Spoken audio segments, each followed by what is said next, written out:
evening, we are in conversation with a multi-talented storyteller who's made waves in film, TV, radio, and theatre, and of course is a writer, director, and founder of her own production company. And she will tell us what the name of that production company is, in case you missed it, at the top, at the beginning of the show. And with that having been said, we are delighted to be joined in studio this evening by Miss Abigail Visagie.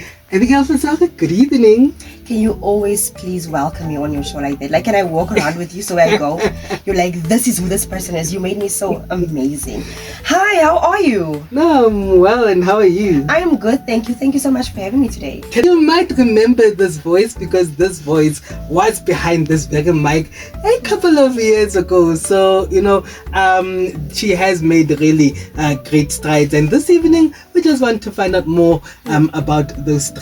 Abigail, so your journey in the media space, where did it begin? And to where you are right now.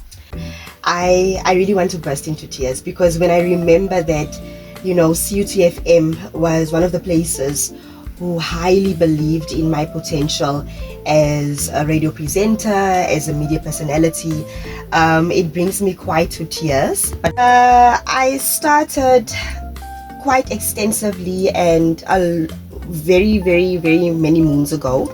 I started by the likes of Mr. Angelo Moki, who gave me my first break in theatre.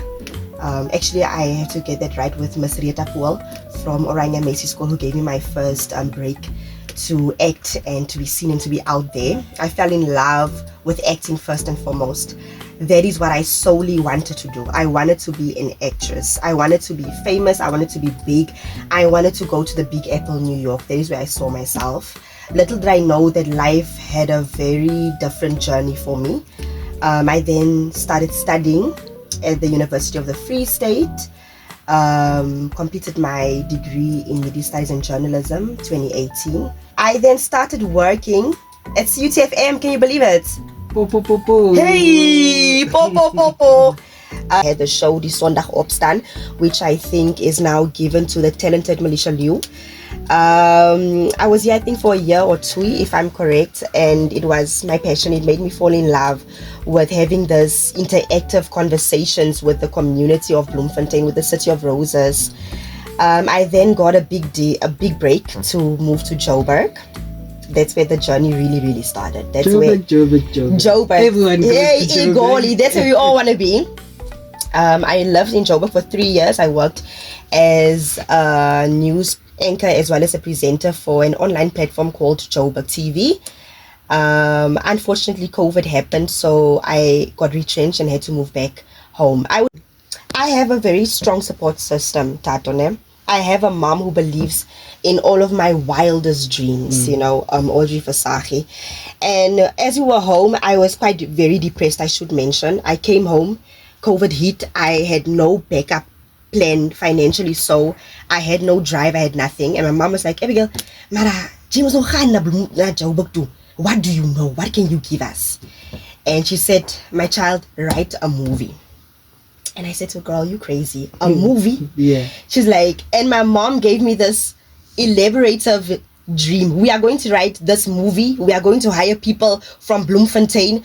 It's going to be shot in Bloemfontein. And you know her words. I actually posted this during the week on my status, and I said, my mom said to me, and we are going to Netflix.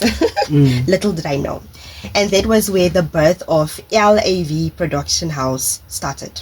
I think I figured out what they A and V stand for, Abigail Visagie. Yes. But what does the L stand for? So I'm Abigail Leoni Visagie, popularly known as Gail Visagie. Okay, wow. Interesting. Now, having said that, right? LAV Productions. What projects do you focus on? LAV Production focuses mostly on. We had our first short film called Tussen Vriende. It was completely written in Afrikaans, and it was mainly for an Afrikaans audience, excuse Yes. me. We then later looked into going into web series. We started doing web series.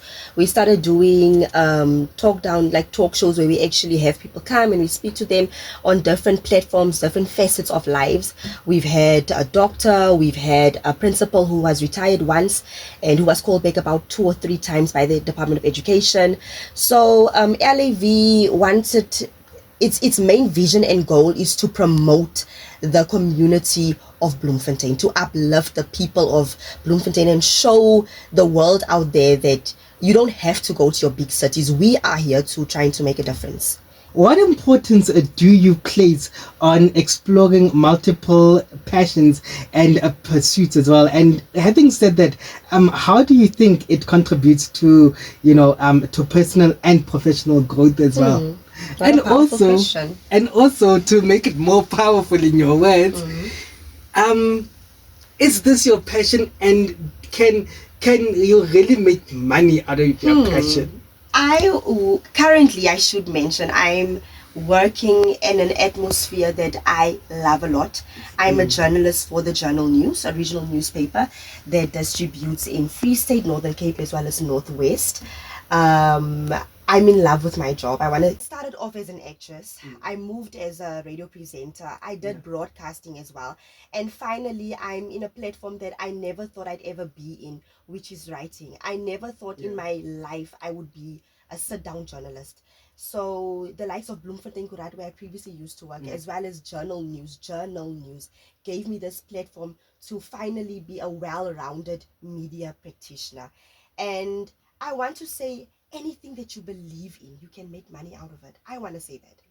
Anything that is your dream, your passion, your drive, your motivation, you can make money out of it. We are at the tail end of Women's Month now. What does it mean to be a woman, especially being as young as you are and as in the space that you're in? And what is the importance of celebrating yourself as a woman and the achievements that you've achieved as well? But also, I want to share this interesting fact with the listener as well. For me, I think one of the reasons why Abigail is really loving her, what she does, is because when you take a look at her social media, she'll tell you how she met the president of South Africa, how she met the deputy president of South Africa, and one of the mayors of the Free State, just a couple of days back. And I think for me, her passion is actually making her dreams become a reality. And what would you say is the importance of celebrating yourself as a woman, and especially in the space that you are in? What does it mean actually to be a woman in the space that you occupy? I'm gonna say this month, particularly this year, proved to me the power of being a woman. How powerful women are, and how oftentimes we are so misunderstood and not seen.